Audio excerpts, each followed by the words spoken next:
On today's edition of PigCake Prevents Himself from Jumping Off the Nearest Bridge, we're going to be taking a look at what can be possibly the best card trick ever recorded. Now, the unfortunate downside about a character like Tommy Wonder is that he's not known to the general population, meaning the muggles, the people that have actually seen a woman naked. He's our secret in the Virgin Magic community, and luckily, thanks to his work with L&L Publishing, we could still watch his effects to this day. And today we're going to be taking a look specifically at his ambitious card routine. Okay. Let me see if I got, yes, here. I got another surprise for you people. It's a little surprise. My watch isn't in there. Yes. Who knows? Okay. It's a little surprise for later. I'm always taken aback by how outrageously hot the women in this particular audience is. I know that this was filmed in Lake Tahoe by Las Vegas, and the shotties that Louis Falanga got in his shoot were just snacks. And here we have the introduction of what I like to consider Chekhov's gun in classic movie theory. We have the ring box. As a member of the audience, you might not necessarily know what's going to happen with the box, but you know that something is going to happen to the box, and your attention is focused on it. Now, of course, he wonderfully directs attention elsewhere in the context of his ambitious card routine, but you're going to see how he ties this up with a bow masterfully at the end. Okay. So now, would you please take one of these cards, but not a picture card? Any other card is fine. I'm allowed to see as well, so you can just take like that. Well, stop. Okay. And Jesus. I would like you to write your name on it as large as possible, so it's well clear and visible. Wonderful. Now you see something strange has happened. Because all the cards, they feel very normal.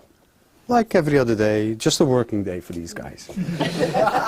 Except the Four of Hearts. It now feels very important. It's logical, I've chosen a name on it. You can see. One thing I noticed about Tommy Wonder's presentations is that they like to border on the surreal. In this case, he's giving the deck human-like qualities, which is very different than how a magician might typically perform this trick. It might even seem like this sort of presentation is campy, but it works excellently with his character. When we do other videos on Tommy Wonder, inevitably, like the tamed cards, you're going to see that his character is sort of eccentric. It's a weird guy, and just these things happen around him, and he's not in control, which is just a wonderful place to be, because then he shares the magical experience with his audience. My goodness, that sounded extraordinarily gay. And you can see, because if you place this Four of Hearts into the deck, and you just do hop, it goes through the other cards to the top. It is on top now. Oh my God. I went too fast. Yeah, I swear, I went too fast. way too fast. I'll do it slower. And here's the first instance of a magical effect, where the card goes from the middle of the deck all the way to the top. Now notice how he slows down when the effect is taking place, almost like he's trying to show to the audience that that is when the magic moment is taking place. That's when the card is actually making its way from the middle to the top. And why is he going to repeat this again? Not for any arbitrary reason, but because he went too fast, which again is a humorous line because clearly he's going extraordinarily slow, but this gives him an excuse to repeat the action once again in a different way. You know, it's very simple. It's about the middle. Well, that's more on the bottom, I see, but that's not so important. The important thing is the movement. I'll do it slow. Hop. I don't think so. Not this time. No, cannot be. No way. And yet.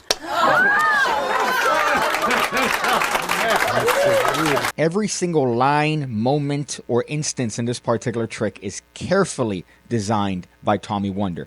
Even when he mentions the fact that he put the card a little bit lower than the middle, just a frustrating point to get the participants to go, yeah, come on, get on with it already, because he wants them to crave that moment where the card is going from the middle to the top. Even when he turns the card face down on top of the deck, he describes this as doing a top change without the top change, because he wants them to forget the instance where he turns the card face down on top of the deck. He wants them to forget that. And I want you to also notice the juxtaposition of him going extraordinarily slow when he's trying to convey that magic moment and have that card rise apparently from the middle to the top. And when the revelation of the card actually takes place, he goes from really, really slow to immediately bursting the bubble, having them react, having them have this visceral moment, and then he goes quick. So it's a nice way of building anticipation and then blowing it up.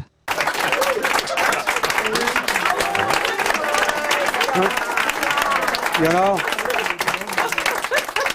know, I became a magician to find out how I do this. Anyway, I will show you one more time. Very slowly. Okay.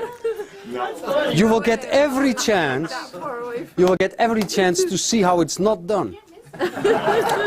The 4 of hearts on the top. It's honest so far, right? Okay. Yes, the first are good. I'll pull up my sleeves so that nothing can happen. Okay. All right, now look. The middle, about the middle. There goes the card, right in there. Right. Now. I'm watching. Yeah. No, it's really there. It's really there. I was just looking. No, it's not on top yet. Not on top yet. No, if it is on top to begin with, that would be cheating. As you can see, again, another example of him building anticipation. He's trying to get those participants to be between frustrated and excited for him to continue with the effect and show how the card is going from the middle to the top. Now, this next portion, I believe, is taken directly from Di Vernon's variation of the ambitious card routine, where he slows down once again, and then when he wants to convey that he's doing some sort of secret action, he speeds up. In this case, he rolls his sleeves up and makes a weird, awkward gesture that he hasn't done before, and has the participants want to question whether or not that card in the middle is actually going in the middle. Now, notice that he wants the participants to actually want him to continue the effect. Typically, when this is done by most magicians, it's done as vanity. It's done because they want to show off different techniques on how they could get that card from the middle to the top, whereas Tommy Wonder makes them want to see him do the effect over and over again, which is completely different. Anyway, here we go. Into the deck. Right there. Now. Come on. No, it's okay. It's okay. They don't trust me around there. No. No. Oh, no. But I look honest, don't I? I don't know. Oh, okay. I'll do it this way for you. Huh? It's better. That's fair. That's I mean, this way you can see that all cheating is absolutely honest. I mean, it's really in the deck. It's clear. Okay. It's a great advantage when it's upside down. It has also one small problem when it's upside down. What's that? The whole trick doesn't work anymore. Because it has to show its face to come to the top like this. And it's a little shy. But if you cover the deck with the ace of clubs, hop, it rises to the top. But never hide in there, that's the problem.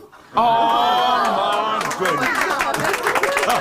Here we get to see Tommy Wonder's variation on the pass. In this case, he does a turnover pass, but he does it in a way that I've never seen any other magician do before. Now, in this case, he deviates completely from the original ways that he's been showing the card to come from the middle to the top. In this case, he's going to do it face up. And you see the moment he illustrates this, the participants start thinking, how is he going to do this? How is that card going to go from the middle to the top? Is it going to be visual? So they're thinking of how this possibly could happen and building up the effect in their minds. And of course, he manages to acquiesce to that by doing it in a highly visual way. In this case, he further elaborates on his logic, or the logic that he's trying to create in this sort of fictional universe where the card can't come to the top. It's shy. So how's he going to do it? It's going to come second to the top, which is still very impressive. And he manages to direct their attention and cover what I think is a harder variation to cover of that turnover pass, because it almost is an open technique. He's cutting the cards openly, but he covers it perfectly by directing their attention where he wants it to be. But if you watch carefully, you can see how it works. Because if you watch carefully, you see you don't need to cover the deck with this card, but it's like this, and it's hop, it goes to the top like normal. But you knew, right? You knew, huh? Yeah. Oh, sometimes I meet people. Sometimes I meet people who think I cheat. Not you, not you. But other people. They think I put in another card. That it's already on the top, or that I do it with my fingers very fast when you're not looking or something. No. I'll do it here on the table. You can see I don't do anything with my fingers. I will only use my fingertips. 2 fingers, not more. Yeah? Like this. Now, this way, there is no way for me to cheat and no fast movements. I'm not going too fast, am I? Oh, no. No, okay. I'm Okay. Now, if you watch the side, you can see it happen. Look. Hop. Did you see it go to the top? No. Me neither. But it's there.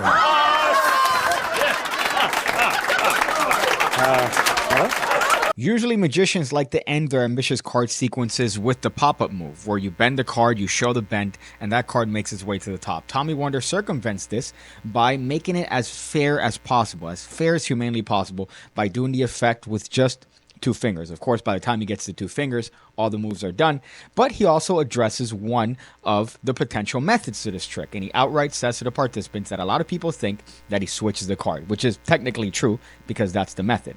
So he addresses that head on and resorts to a brilliant and underutilized move that actually shows that card very fairly in the middle of the pack. And of course, this requires a double inside the pack, but he covers that double brilliantly with his hands and his gestures. And here you could see where he puts that card again very cleanly in the middle, and now everything is essentially done. That card's on top, and all he has to do is just sell the effect. He even directs them to a particular point in the deck, and you can see that they all look there. They all look there, even though at the end they know that they got. Another important point about this is the ending. You notice that this is the end of his ambitious card sequence, and he uses this to set up the actual ring box. And he does this perfectly, as you're going to notice in a little bit, by letting some cards stay on the table. Let's see why he does that. Actually, because you like the trick so much, I will explain it. In reality, of course, the card, it doesn't go to the top. It's imagination. Also, it doesn't go into the deck. It has never been there. Everything you saw is imagination. Because it's my lucky card. I never keep it there. I always keep it separate. Oh my god. Folded. Here. In this little box. No. But what I don't understand is how you managed to put on my card in the box your name. You must tell me because I don't know how to do it. Huh? A well-deserved and completely legitimate standing ovation at the end of this sequence. Now, Tommy Wonder, the reason he leaves the cards on the table is because he wants to justify his hands being together. In this case, his hands are together so he could square up the pack. Now, of course, we know that his hands are together so he could do a Mercury card fold, or his variation of a Mercury card fold where he secretly folds the card underneath the deck. His variation involves one more fold, which he describes as cute, and it adds to the effect because now he's able to give one more fold. It's that much harder for that card to have been snuck in the box because, well, it looks more deliberate. Even when he sets up the end of the routine, he does the cardinal sin of every magician, which is telling the participants what's about to happen. But that way, he gets like 17 different reactions for what usually would be just one revelation. So now, not only do they get the revelation of the card actually in the box, but he gets multiple reactions from the participant, multiple positive reactions. In this case, this anticipation of the card being inside of the box, just because of the impossibility of the effect. Then he gets a reaction when a card is shown in the box, again, without having done anything. And then he gets another reaction when the card is finally revealed to the participants as being their signed and selected playing card. So you get a lot. And even this load is brilliant because everything is specifically designed by him.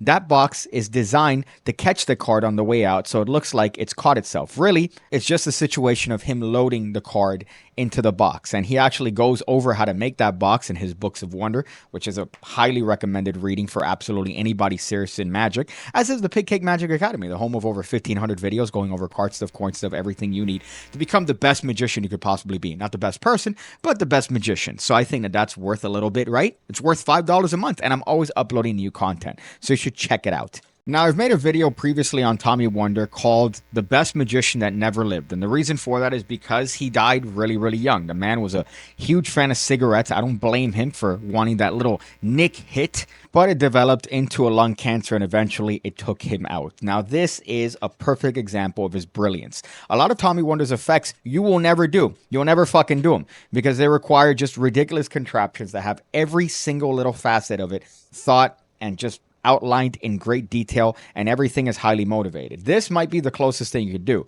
Now, again, you shouldn't take this routine as is and perform it, but you have a lot to learn in terms of different handling touches, different little things that you could steal from his actual routine, timing-based things. different motivations. In this case, you could take as to why he's actually continuing to do the effect over and over again, and it not being just an example of you mentally masturbating and assuming the participants want to see more and more and more. In a future video, we're going to cover his other effects, including what I think is his best one yet, which is called the ring, the watch, and the wallet, which has unfortunately been butchered throughout the years. Some bitches did it with some earrings. Somebody else did it. I believe Adam Wilbur did it with the TSA pattern, which again is great and creative, but it's nothing. And it can't even hold, I would say, a small little dick tip to what Tommy Wonder did. And the effect is so much better with my missing piece playing cards available, linked down below, along with the missing piece signed and numbered limited edition uncut sheets. You should definitely pick those up and fuck off. I see you again, when I see you again, when I see you again, when I see you again, when I see you again, when I see you again, when I see you again.